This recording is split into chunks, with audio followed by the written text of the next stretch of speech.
we said last week the Niners are the favorites in the NFC, and they Yeah. were. Mm-hmm. So he goes down, and, hope is lost. We're just like, oh, my God. Mm-hmm. Then comes in Mr. Irrelevant, My last guy drafted Purdy. in the round, Brock Purdy, Ooh. Mr. Irrelevant. Yeah. And let me tell you what, he looks pretty good. Nice.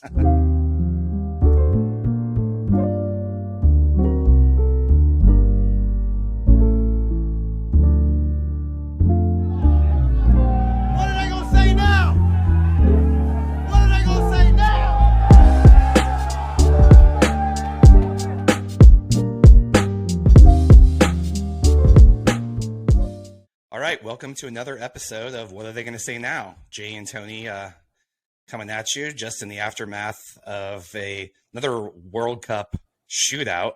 Pretty wild finish between Spain and Morocco, in which Spain completely shit the bed in the shootout, missing 3 of 4. Which, wow, just like we saw Japan lose yesterday. Mm-hmm. And they couldn't put one in the net, and I think some of these best players in the world, it's the World Cup and the pressure gets to them because it's, penalty kicks. I played soccer for 20 plus years. Penalty kicks are really simple if you don't overthink it. Mm-hmm. Just pick your spot and go with it. Don't get too cute. You got to get the shot on goal. You cannot miss it without the goalie blocking it. That's just unacceptable, which in both shootout cases we saw. And shootouts are fun. People have suggested, it's lame. They should just play overtime until somebody scores. But, I mean, you're at 123 minutes of playtime. Guys are going to start pulling up lame. And if you did that, it could be another, who knows how long it could last before going to shootout. And then what you essentially have is the winning team loses because they're all so gassed that it takes more than the normal time to recover for the next game.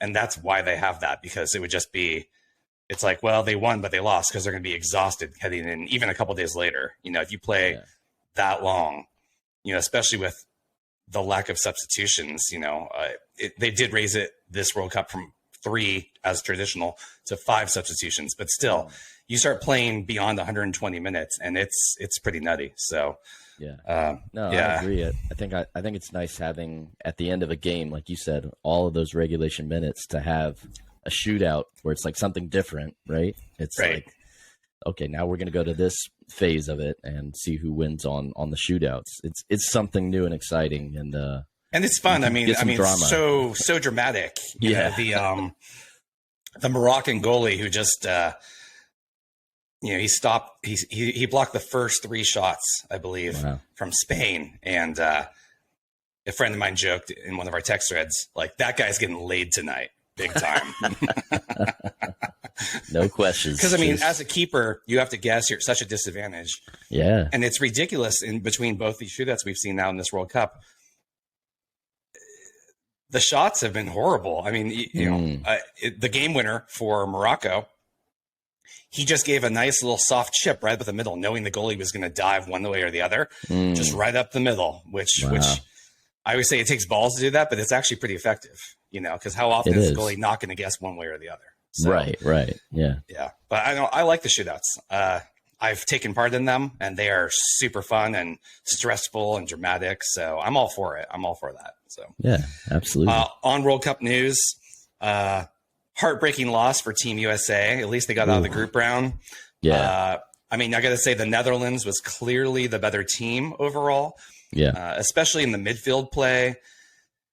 They were just killing us in the midfield. Every loose ball, they would take it from us and get these strong counterattacks all the time. Mm-hmm. Just our spacing was horrible. It looked like bunch ball. And my kids' under 12 soccer team that I've coached, in previous years, I would be yelling at them to space out more than that. Mm-hmm. So I just couldn't believe what I was seeing. It was just, I think maybe Team USA was nervous. Just a complete lack of fundamentals. They looked nervous. And then all the goals they allowed, that was the most frustrating part, was it was basic defensive fundamentals that they abandoned. Yeah. The last one, it was particularly egregious, where you had 3 defenders in the middle guarding 2 guys. And, one of the Netherlands players comes out from the back, just on the back post, and he's waving his arm wide open for several seconds, it's a chip shot over and game over. And my high school coach would have been livid at us for allowing that. So the fact that our World Cup, our national team was making those kinds of mistakes is just, it's a little baffling. And you can't really blame the coach on that. There's no way. I mean, these are basic soccer fundamentals that were taught to us as children. So, wow. And the first goal that they allowed was also particularly frustrating because no one went to the ball. So they left the guy with the ball open and were trying to mark up, and he just had free lanes to cross it into, and it was easy money. So couple missed opportunities on the offensive end, especially early on. Pusilik almost had a goal. And, you know, it's frustrating to lose on fundamental mental mistakes and versus just being outplayed.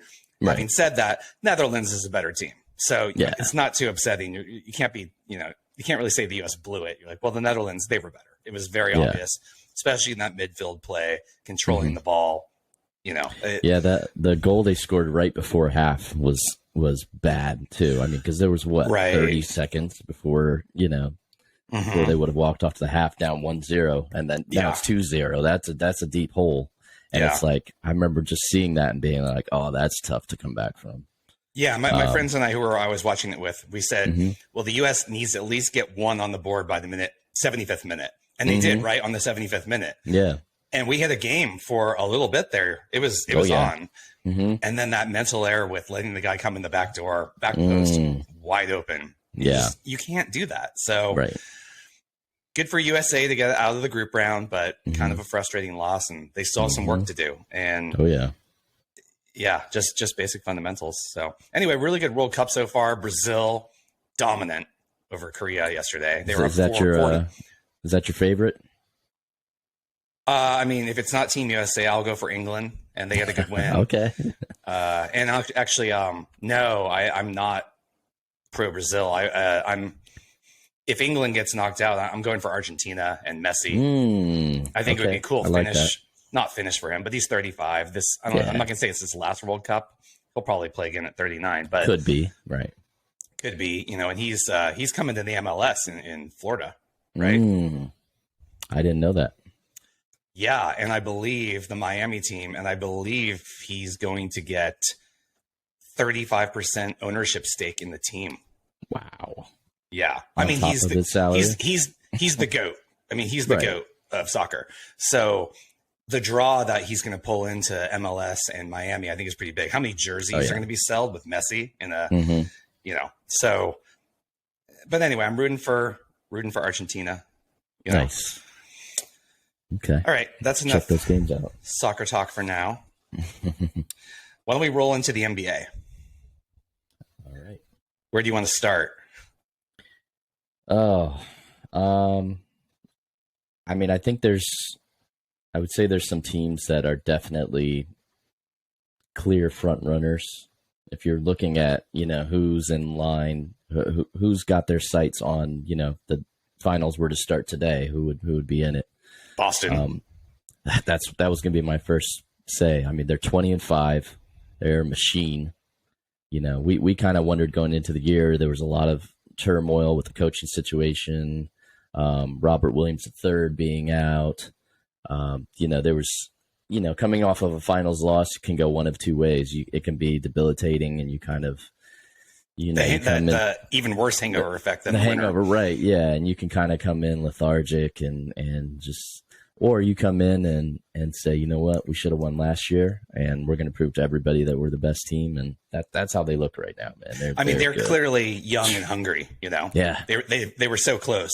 Yeah, so it makes sense for them to come in. Tatum looks like he's MVP candidate, right, and trying to prove that the finals performance was a fluke, basically.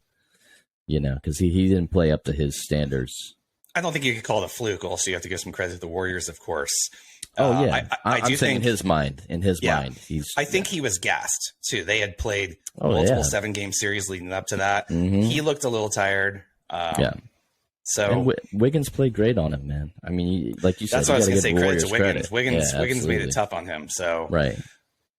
they are the clear not even debatable favorites right now. It's not even close. Meanwhile, the Western Conference, we talked about it in our NBA Western preview, how stacked the conference was and how balanced it was. So as of today, you have the Suns on top at 16-8. In the 11th seed, you have the Timberwolves at 11-12. So you have 11 teams within 4.5 games of each other. That is, and actually you can go back one further. We have 13 teams of the 14 within 5 games of each other. Wow. I have never seen anything like this. That's wild. Insane parity. No one's running away with it. So yeah, the Lakers are the 13th seed and they're 5 games back of the Suns in the 1 seed. That's completely insane. Yeah. And if you go on a, 5-game winning streak, all of a sudden you're in second place or second place, right? Yeah, exactly. So it's I'm sure things will start to shake out, but I think the last couple weeks of the season are going to be so fun because it all depends. A couple games in a row, and you could slide 4 spots down the standings. Which it's gonna depend what schedules. Who's got the easier time down the stretch, and are people resting, this and that. It's gonna get interesting for sure. And on top of that, the Pelicans have really come on strong with Zion back and healthy. They've won 8 of their last 10, and they look really, really good. Yep. We were high on them, but not this high on them. Before the season, but we said all these teams have potential. The Jazz have returned to earth for sure. They're now 14-12. They were off to that hot start, and I expect them to slide back down and kind of fall out of relevance. Although they're a scrappy team. Yeah.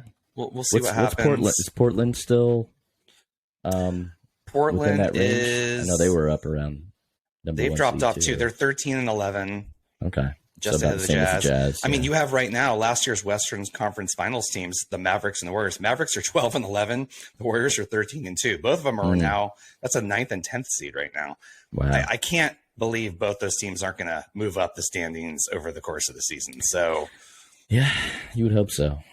Yeah. The Mavericks are interesting. The Warriors have been, granted, the Warriors have been a lot better since that bad start. So I'm not that worried about them anymore. I am worried about them in a championship contending sense. Absolutely. I still think they've righted the ship, but they had, last night they lost to a Pacers team that wasn't even fully stacked. They were resting a guy or two also, like Halliburton, I think, right?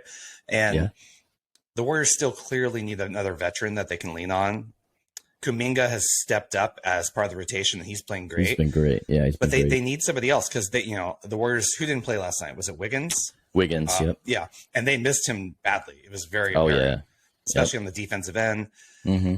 So they still need to do something, and I'm sure they will. It's too early, but so I'm not concerned about them making the playoffs or something. But as far as actually contending, they need another veteran. They very clearly do. It's more a depth issue, in my opinion. Yeah, the Mavericks, meanwhile, very clearly miss Jalen Brunson as their number 2 scorer and opportunist outside of Luka. And now with Brunson gone, otherwise, if it's not Luka, they have to lean on Dinwiddie, and he can be really good, and then he can also be ice cold. Yeah. Sometimes he really impresses, and other times not so much. And this Luka team, his usage rate is near 40%. It's crazy high. He might break the NBA record for usage percentage since they've been keeping track, which is like 25 years or something. And it's just it reminds me of the James Harden Rockets, where it's such a heliocentric offense that, it's really easy to blame the role players in an offense like that. But if you're on offense and you're just standing around a lot of the time and watching, it's tough to get in the flow or the rhythm and feel it. And this isn't Luka's fault. He's doing what he needs to do to try and score and win the game. And he's a great ISO player, but is that sustainable? Can you win a championship like that? I would say no way in hell. I would like, even at the expense of Luka's numbers, I would like to see Jason Kidd try and install some kind of real offense than what he's doing, Yeah. I just don't know. I I hear what you're saying. I think you're right. I don't think that that's a winning strategy as far as playoff contention or anything like that, because he's going to burn out. You're going to get him, double, triple teamed, and they're going to leave it up to the other players to win. And I just don't see that happening enough times to get far in the playoffs. Maybe second round. I wouldn't say Western Conference Finals even, but Dallas. But go ahead. No, I was just going to say, do you think that's more of a fault of Luka or Jason Kidd, or is that more roster construction, basically? Like, I know you said losing Brunson was tough, but they built this team to play around Luka playing the way he's playing right now. And I'm just wondering if that's, something that front office should look at. Maybe they make a midseason trade. Maybe they should have looked at that before the year. They're really going to regret. They had the chance to extend Brunson a while back, and they didn't, and they're really paying for it now. So roster construction is definitely part of it, but it's also, you can't blame Luka. He's out there busting his ass, and he's amazing. Doing what he's supposed to do. Having an MVP level season, but I think the way they're playing it, they're chasing wins, which isn't a bad thing to chase wins, but they're going to have a decent regular season finish and then flame out in the playoffs because it's just not going to work in the playoffs. Right. So I feel like that team needs to step back and change things up and really put a real offense in for the long-term good of the team, and also, towards the end of the games, you can see Luka's just getting tired because he's carrying the load so much. That's a lot. Right. So, I think there's a lot of blame to go around. You really can't blame Luka. He's just out there doing his best with what he's got. And it's up to Kidd and or management to be like, change things up. Yeah. Yeah. It'll be interesting to see. I was just thinking, if you have a top heavy team like that, that's basically one guy and a bunch of ancillary pieces. If Luka gets hurt, tweaks anything and is out for, 5 games, you're screwed. And this style of play, it almost worked for the Houston Rockets. They went 2-2 with the Warriors, but here's the difference. Harden they had other pieces. They had other pieces who could at least complement and hit 3-pointers consistently. So in terms of the heliocentric star leading it, that Harden team is the best I've ever seen. Yeah, that style of play. Oh yeah, they definitely pushed the Warriors for a few of those years. But it's not a realistic thing to pull off. It's not a good strategy. Right. You could say that Houston team, that 2 or 3 year stretch, is maybe the best in NBA history to not win a championship. Yeah. Right. Harden was out of his mind, despite my issues with the foul baiting and whatever. I blame the league and officiating for that. But the fact that they built a team like that and still didn't get it done shows that that's not really a good course to go with. And Luka's 23, which is amazing. A couple years in the league and he's killing it. He's so young. If you're Luka, and this is what the Mavericks and Mark Cuban, who hasn't paid the luxury tax, by the way, is putting around you, I think he's gone. He's going to leave town. Interesting. If they don't do something quick, give him a number 2. He needs more help than he has. So you think he's frustrating? Yeah, I don't know. It's interesting. I think he likes being the center of the offense, basically it being the Luka offense. But I think you're right. When it comes down to winning and losing, and if he's not getting to where he wants to get to, he's gonna start thinking, oh well, I need more help. His contract's up sooner than later. So yeah. I believe he's a free agent after next season. Right. Yeah, and they're not gonna. There's going to be a ton of pressure on the Mavericks. Right. They're going to this do next off season to do at least show a commitment. And if it comes down to money and Cuban cheaps out on the luxury tax, that would be very short sighted of him because the odds of Luka leaving town if you cheap out. Why do you think? Well, KD left OKC for a number of reasons, but when they cheaped out, they traded. No mistake, they traded James Harden to save money. There's no doubt about that. That's 100% what it came down to. And I promise you, I don't know if he ever said it directly, if you're KD and, you know, you got this contender going and you're in the mix and ownership cheaps out like that, you're not going to establish loyalty if ownership's cheaping out when you think you have a contender, you went to the finals, right? Mm-hmm.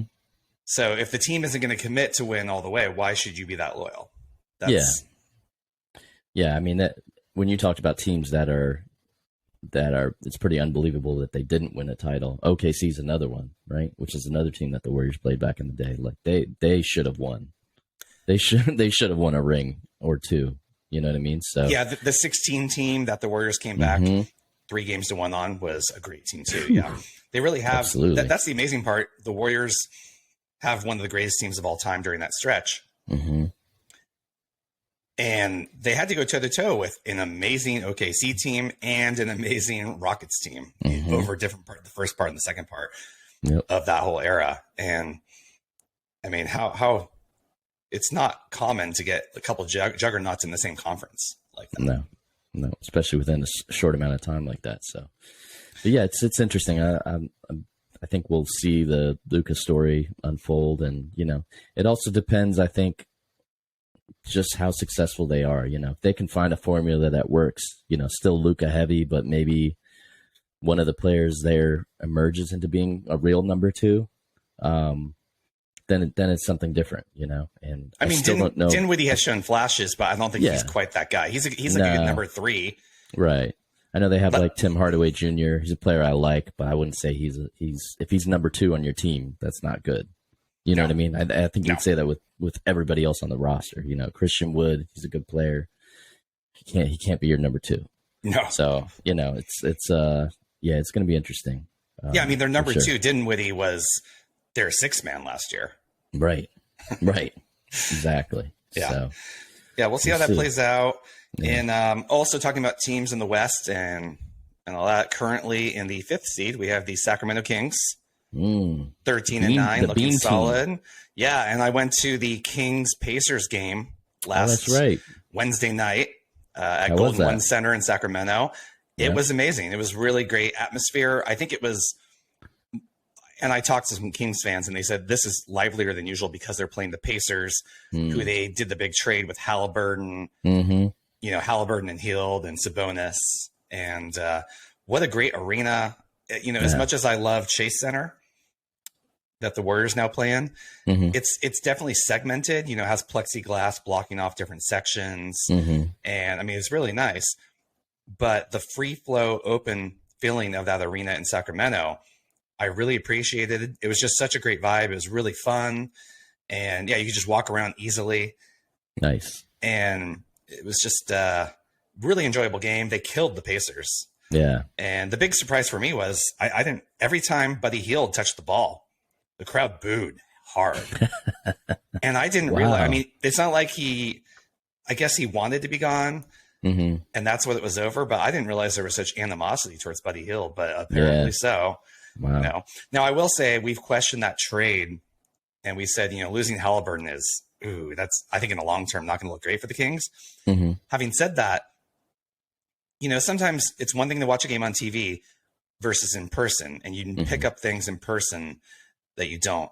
And what stood out to me was when Sabonis was on the floor, your eyes were drawn to him. You're like, that guy is the best guy on the floor right now. Wow. And he didn't have a big night. He had like 12 points or something, but he was making plays and just, he had a presence. You just saw, you're like, oh, wow, look at Sabonis. It really changed my thoughts on him, just how good he looked. And it was not like he had some huge game, but he looked like the guy on the floor, you know? So kind of like you see a pickup basketball game and you're like, oh, that's the guy out there, right?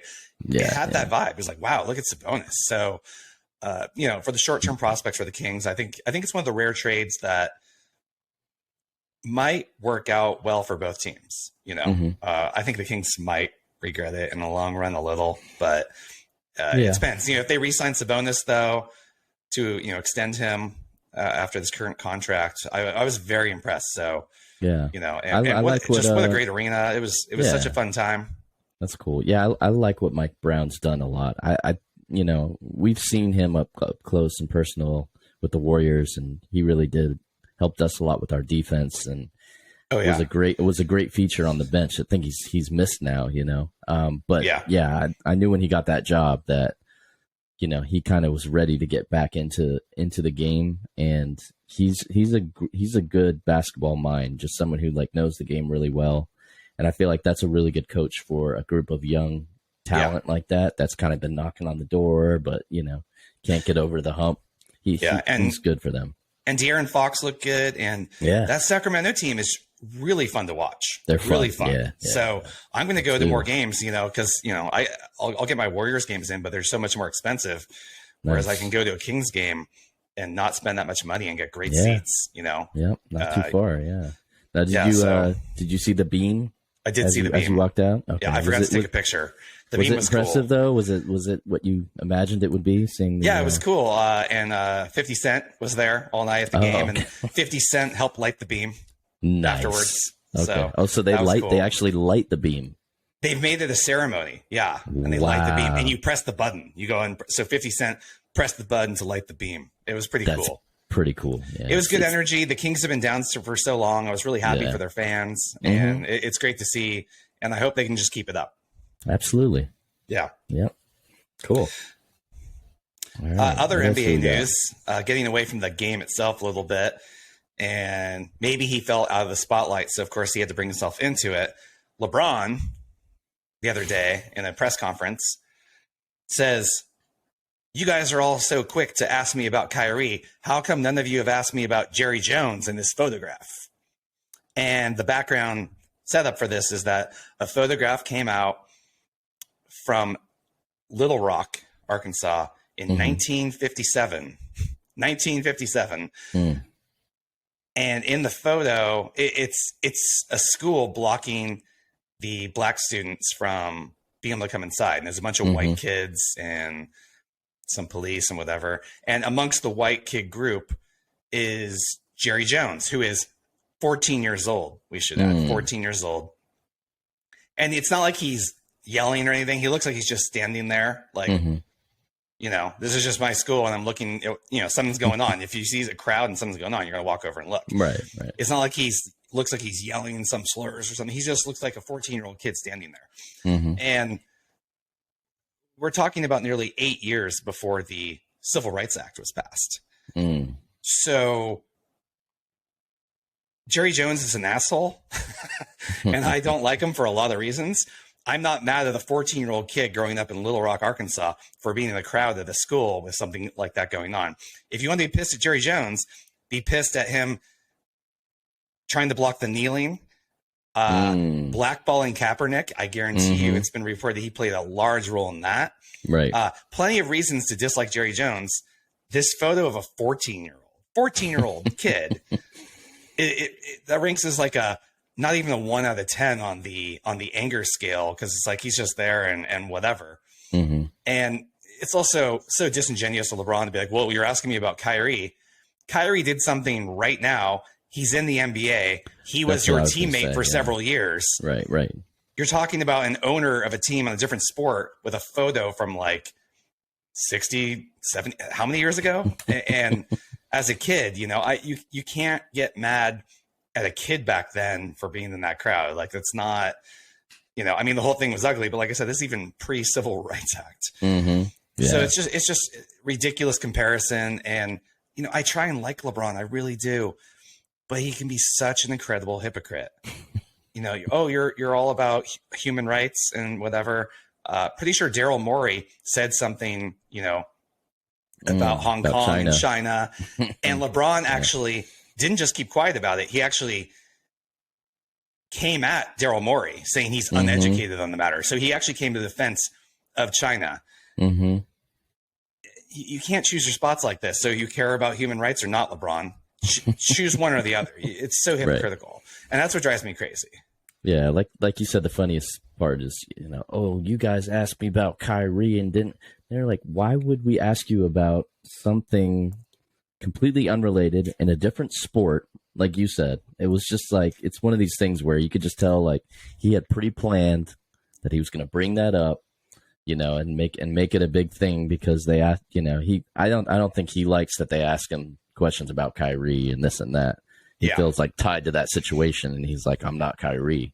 But it's relevant to what is actually happening, which is the thing, you know, with him. I have this. Oh, and we didn't even get to the other hypocritical part of this. So LeBron said it was always a Cowboys fan. He says, well, Jerry Jones, I am no longer a Cowboys fan. Now I'm a Cleveland Browns fan. Wow. Oh, really? So you have moral objections to Jerry Jones, which is fine. Totally understandable. The Cleveland Browns just signed Deshaun Watson, Mr. Massage Table assault pervert, 26 plus claims of assault by masseuses. Yep. Oh, that's okay. He's good with that. Yeah. Yeah, he's fine with that. I mean, you got to be consistent. You can either just say, I'm just doing my thing and whatever. You can't go in on one thing and ignore all the other things that are very similar to it and expect anyone to take you seriously. Yep. Yeah. I think we said this before, or maybe I haven't said it on this, but I think the on the court LeBron greatness, nobody ever disputes any of that stuff. He's one of the legends of the game. He's going to go down as top 3 player, maybe top 2. Whatever your feelings on it are, but the off the court stuff it's just ridiculous. It's just frustrating. Yeah, bringing books in that he clearly hasn't read, and them. There's that ongoing joke where he's always on page 1. Oh yeah. He'll be showing the book and he's on page 1. Yeah, there was a reporter who, he mentioned The Godfather being one of his greatest, movies. The whole trilogy. He's a huge fan, and the reporter's asking him, is there anything from the movie you could tell us that you like, or a quote or anything? He can't come up with one thing from any of these movies. It's like, you're just lying. You don't. He thinks it looks cool or smart or whatever. Right. That's what he's doing. It's just you're outright lying, man. And just say you didn't really watch it, or don't bring it up. But yeah, it's the passive aggressive. It's just who he is, you know what I mean? And his fans are going to stand behind him. And, hey, he's still one of the greats. Like I said, it's these things about you that just frustrate you, about him. So anyways, another NBA topic is the drama in Atlanta. Yeah. We have McMillan, their coach, and Trae Young getting into it publicly, although really it's McMillan that was kind of throwing Trae Young under the bus, or it felt that way. So the story came that Trae Young's rehabbing from an injury, right? And he told McMillan, I want to skip shoot around and work on my body in the rehab, and I feel like that'll get me in the best position. And then, come game time, then I can decide if I'm ready to go or not, but I need to skip shoot around and work on my body. And I guess McMillan reportedly said, I told him, if you're going to skip shoot around, don't bother showing up or something like that. So he didn't even show up to the arena. And then Trae Young kind of didn't go into it much. He said, this stuff should be private. It's a private matter. It shouldn't be out like this. And he's not wrong. If you're a coach, the relationship between the coach and the star player is the most important cultural setting point of a team. Why do you need to speak out on this in the first place? Trae Young's not there. Just say, well, he's just not healthy yet, and just keep it in house. What are you doing? Yeah. That team has been struggling lately and a little disappointing. And it's almost like, I feel like McMillan's trying to shift the heat on. I know they are. I feel like he's trying to shift the heat onto Trae Young as opposed to himself. Like, well, I'm doing my best, but look at this guy I'm dealing with. And even if it's the case, you don't say it out loud. Right. Yeah. I mean, I think I don't know. I don't think any of us know all of the details on exactly what transpired. I think it's fair to say that neither of them handled it well, I would say. If Trae Young feels like he was rehabbing, wasn't ready to go yet, he could have probably communicated that better than he did. And his coach should have his back on that, like you said, and should, you don't want your star player going out there if he's not right. But asking McMillan afterwards, McMillan just said it was a miscommunication. An error of so it's like, well, he opened his mouth. Yeah. He opened his mouth in the first place. He didn't need to. Right. Well, yeah, I would just say what complicates the matter is that Trae Young has had a track record of kind of not getting along with coaches. And even they both have track records. They both have track records. They do. Having issues. They do. Right. Yeah. Right. So, but I think the reports that came out basically saying that there was miscommunication and there was strife and stuff, but that Trae Young not coming to the game, basically they were kind of putting the onus on him of saying, well, he just didn't show up. I don't know exactly what transpired to make him not play in the game and show up, but that takes it to another level, right? Of like, you have a player just basically doesn't come to work like that. Okay, that there's a line crossed, and like then you have to kind of figure out. Well, I would say if it's true that McMillan said, come to shoot around or don't show up to the arena. That's the rumored line that he said. I didn't hear that report. Yeah, you cannot say something like that to your star player. Look at all of the great teams. I'm sure there's exceptions, but let's go with this. Jordan didn't get along with his coach originally. Then Phil Jackson came in and they were tight, right? The famous thing from the Last Dance 98 season, he was like, if Phil Jackson's not here, I'm not here, right? Like, he's my guy. That's a bond between your star player and the coach. Tim Duncan and Popovich, never any bad, they were tight, right? All the way. Steve Kerr and Stephen Curry, which, I mean, their names are so similar, they had to get along, but never any beef between them ever. And if there was, we didn't hear about it. Right. If you're an NBA coach, you have to find a way to get along with your star player, even if he's immature or whatever. Sometimes you have to suck it up. It's just not a good look for your team as a coach. End of story. Yeah. That's where the culture's set.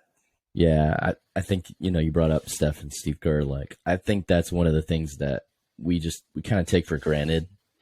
Having him as your superstar, like you never worry about there being a blow up or, him saying he's not going to come to a game. Like, I could never see Steph do that because that's just not in his DNA, right? If there's something going on behind the scenes, he's going to work it out behind the scenes, right? And there's going to be a discussion and communication, and like that's just something like this whole era of Warriors basketball has been built on, basically. Well, and even let's go with one that could have gone sideways: Kobe and Phil Jackson. There was always mutual respect there, though.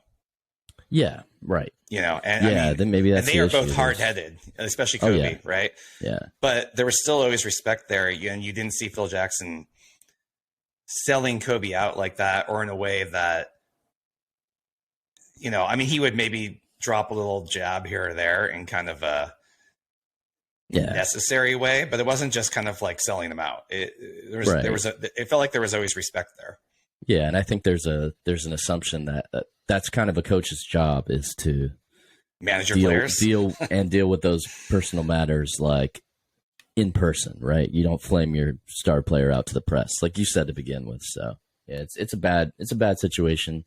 The team is still doing fairly well. 13 and 11. Yeah, they're fine. Yeah, I mean they're fine in the East. Like I would think that they would be able to work through that and. Maybe this was kind of like a wake up call to be like, hey, we need to communicate better, and maybe they go on a little run here or something. But it's not a great look. And I will say that DeJounte Murray signing looks as good as we thought it was. Oh yeah, great signing. He's having someone like that as a backup replacement, whatever. I wouldn't say replacement. I don't think Trae Young's going anywhere, but it's a great pickup for them. Both ends of the ball. So. Murray seems like the solid piece that he could absolutely be the number 2 player on the contender. Oh, yeah, he could. Absolutely. Yeah, exactly. Absolutely. Imagine if you put him next to like Giannis or something, right? Not that the Bucks aren't contenders anyway, but you know what I mean? Yeah. Yeah. So. All right. Well, I think that's Anything else from the NBA we want to discuss? I think that's about it. No, I think that's about it. All right. Well, let's move on to, and it's not just because it's Bay Area based. It was clearly the news and game of the week was the 49ers playing the Miami Dolphins. And such mixed feelings on this game, man. I know it was going to be ahead of time. Everyone said this is going to be a referendum for both teams because they're both contenders. And, you know, Miami scores on the first play of the game on a quick slant for 80 yards down the field. And Niners drive back down the response, get in the field goal position. Jimmy G gets tackled, rolls on his ankle. Turns out he broke his foot. Done. And, you know, the Niners, we lost Trey Lance, which, and then, you know, Jimmy G comes in and he's having a hell of a season going in this game. Based on DVOA ratings of quarterbacks, he was number 3 in the league for his DVOA quarterback. Wow. What he was can you explain out. That? What is that? It's more of it's taking all the stats, but then it's making adjustments based on difficulty of certain situations. Like a quarterback who completes a pass on 3rd and 14, that's worth a lot. And just third down efficiency, but also the difficulty of their opponents that they're playing. Okay. So they're playing a tougher defense. That matters. Yeah. A good game against a tougher defense is worth more than one against a cupcake. Gotcha. And that. So Jimmy G had been balling out. He'd been playing the best of his career. We said last week the Niners are the favorites in the NFC, and they were. So he goes down, and, you know, hope is lost. We're just like, oh, my God. Then comes in Mr. Irrelevant, last guy drafted in the round, Brock Purdy, Mr. Irrelevant. Yeah. And let me tell you what. He looks pretty good. Nice. Great reference. I love it. No, he did, man. And, you know, he didn't do anything too crazy, but he held in the pocket, made the right throws. Yep. The only interception he had was a punterception on 3rd down. It was, you know, or on 4th down, actually. So it was like a punt. It was actually better for the Niners that it was intercepted than just knocked down because it was like 30 yards further back. He looked impressive coming in that situation in a big game against a good Miami team. And the Niners are so stacked that it was just, if you're going to check down to Christian McCaffrey, that's not a bad option. Right. You know? Absolutely. And to his credit, Miami stacked the box. They took away the run. They said, you are not running. You know, there's 7-8 guys in the box every time. So they're like, Purdy has to beat us. And he did. He made some really nice throws. You know, not his average, you know, pass in the air wasn't that far overall, but he made some great throws and he got it done. Yeah. And he knows his playbook well. And obviously this hurts the 49ers chances as real contenders. Yeah. But they are so stacked and they have the best defense in football. They have the best defense in football by far. You can continue being a contender if you have that defense. And you have a quarterback who can manage the game. You know, obviously you're not going to go out there and ask him to, you know, throw 70-yard touchdowns and this and that. But if you just have someone who can get in there and compete and like knows the playbook, can make the easy throws, you can win with that defense. I mean, that defense was impressive. Well, and against the Miami team who've been balling, Miami has been like a juggernaut. So well, and the saying is, especially in the playoffs, defense travels. Yeah. And when you get to the playoffs, defensive teams can win the game for you, you know? Absolutely. So you have a bunch of playmakers on offense. Purdy just has to get them the ball, let Debo or McCaffrey or Kittle or Ayuk make those plays. Yeah. And just get enough done. And if the defense can hold tight, which the defense now, by the way, they were already coming in as the top ranked defense.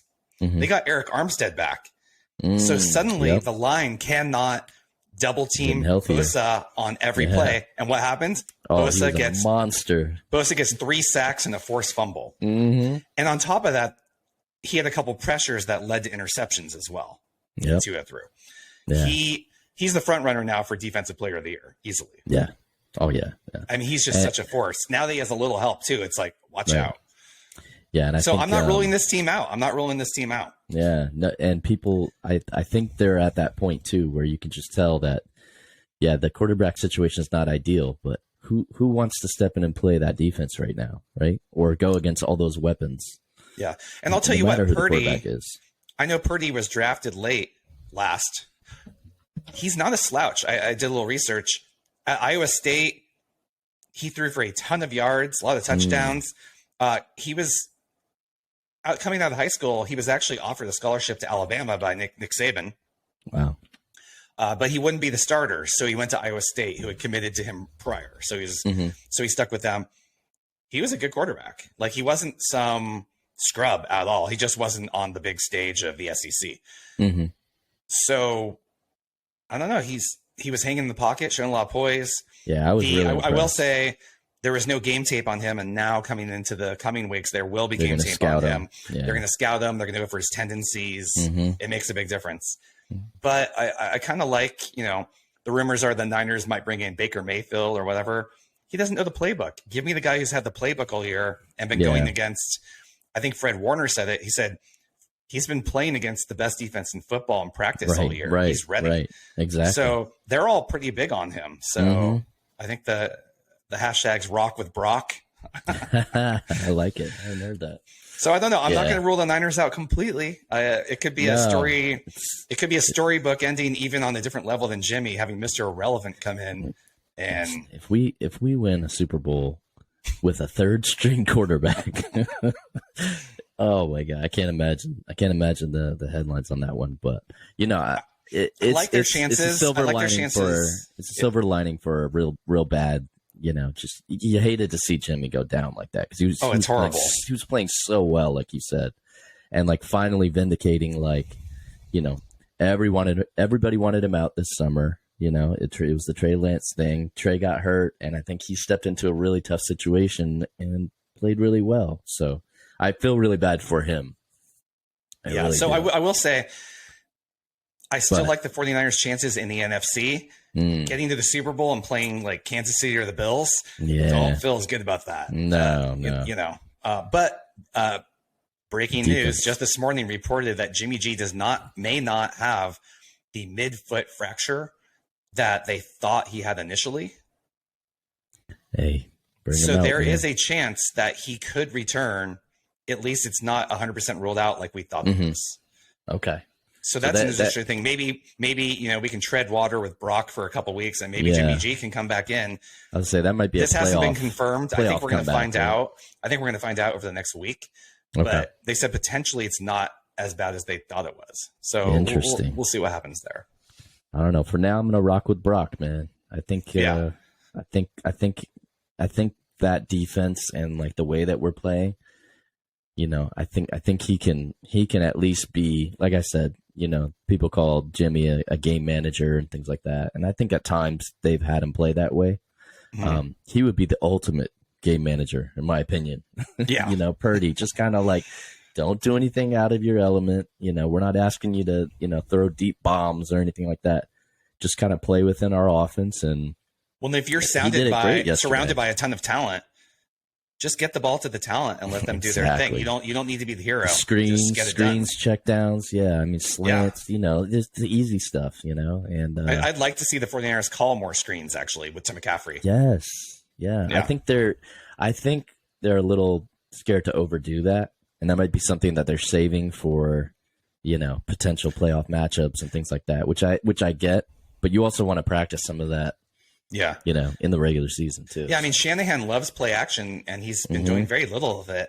And I'm kind of wondering if I feel like he's holding back for the playoffs. Yeah. Or later on games that really matter. Yeah. Not that they don't all matter, but yeah. But like I said, with Purdy, he needs those reps of doing, throwing some of those kind of plays. So, and while there will be game tape on him now, he also gets a full week first team reps, which he hasn't been having. So that might be able to counter a little bit, get a little more chemistry going with those guys. Who's the next opponent for us? Do you have that pulled up? Might be the Buccaneers. Okay. And I don't know if you saw that game last night. They had a pretty interesting win at the end there. With Brady coming back. Right. Okay. And the Buccaneers have a top-ranked defense as well, so that's going to be a big test for Purdy. I think he's just going to have to keep it clean and let our defense do their job. Absolutely. So yeah, interesting. All right. Anything else that we didn't get to?